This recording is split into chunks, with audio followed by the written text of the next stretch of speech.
Hey everybody, what is up? Welcome back to Final Trade. A couple things I noticed while I was browsing on TCG Player this morning, and I wanted to make a quick video and share them with you.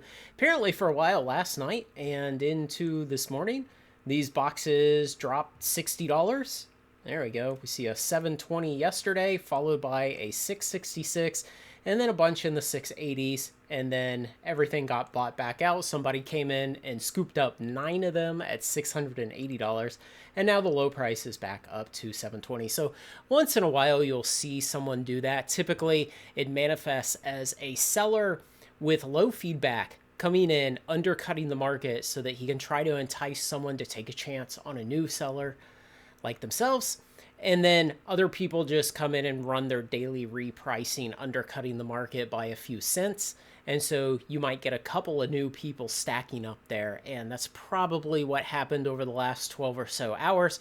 And then the buyers became aware of it this morning, came in and scooped up all those cheaper boxes. So when you see that happen, once in a while, you can get a good deal very briefly on this kind of thing. And $720, like I keep saying, I think the hype is real, the demand is real, and this is going much higher. I think they're too cheap at $720. Now, something that is too expensive at, well, golly, $720. $5 off from $720. Ravnica Remastered. Yes, these are very good boxes. Yes, they were very, very short printed. Of course, we all remember when they first were released and stores started doing mass openings of them and seeing the very high pull rates of serialized cards in them, and then backed out what the print run must have been. And the pull rates on serialized cards in these boxes were much, much higher than what we had seen in previous boxes with equivalent numbers of serialized cards. But something here has happened in the last couple days. If we come out to the 1 month chart to get the best granularity, we see that on June 2nd, 29 boxes sold, which is very abnormal. Even on the bonus buck sale in May, only 24 boxes sold that day. And so it looks like potentially another instance of these weird kind of buyout attempts on collector boxes. Now, I expect these to be about as unsuccessful as buyout attempts are on reserve list cards. And let me explain what I mean. When you see buyout attempts on reserve list cards, you'll typically have a card with pretty low market depth. Somebody comes in and sometimes they start slowly and then strike really hard at once, and sometimes they just walk in and strike hard at once from the start.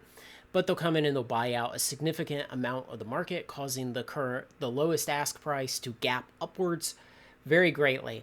And what you almost always see afterwards is the price then falls back down towards what it originally was. Now, it often does not retake that original price. It doesn't fall all the way back down. But the point is, immediately after the attempt, when you see very, very high prices, like $720 for Ravnica Remastered collector boxes today, you can expect that those prices are not going to hold. And really, I don't expect these prices to hold here. If we look right before the buyout attempt, assuming it was one, we see a market price of $420. And then today, the lowest asked price is $300 higher than that.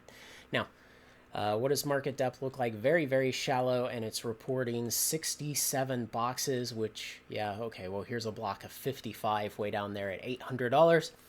And we had this happen recently, a few months ago, with Doctor Who. And so if we go back, wow, we have to go back on the 6-month timeline to see when it happened. So it was a hair over 3 months ago. That's why you have to get back on the 6-month timeline.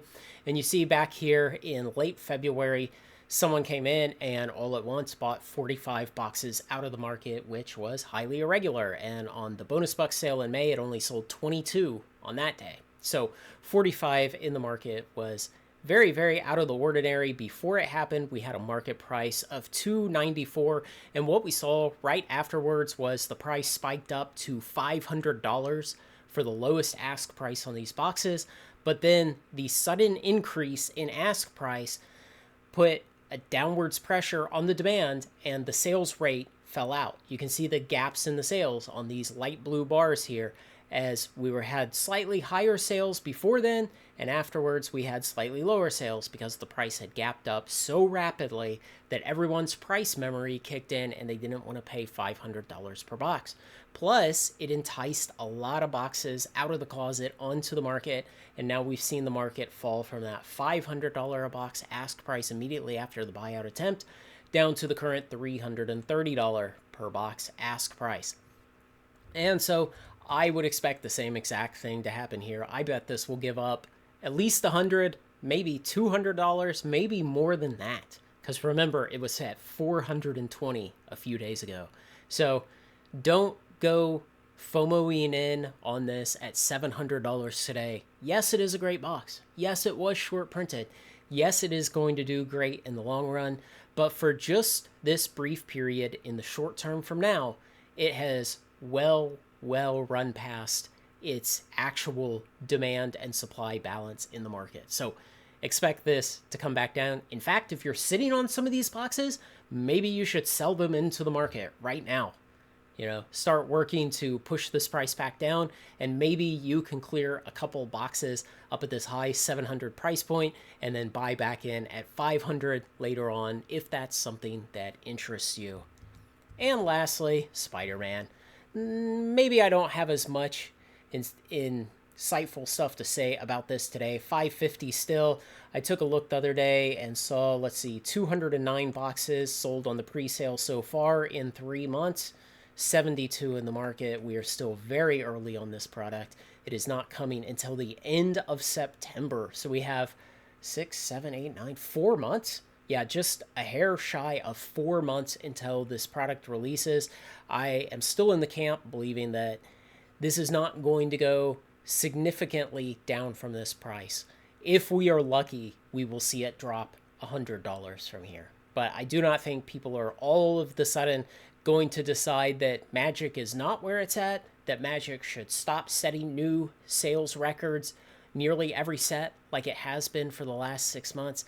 I think people will continue to get a paycheck every week, and even after Final Fantasy hurts them in the wallet pretty badly, they will come back a few months later and they will have money to spend on this. So it may be prudent to start buying into this now, at least hedging your position against things suddenly going crazy, because if nothing else, Final Fantasy is setting a new expectation where standard expansion universes beyond collector boxes can hit $700 before release.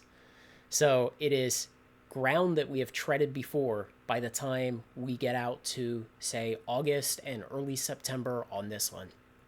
It's going to be a wild summer. Let me know what you think, guys. Thanks to everyone who makes this content possible, especially my very generous supporters on Patreon. Like, comment, share, and subscribe, and join me on Final Trade.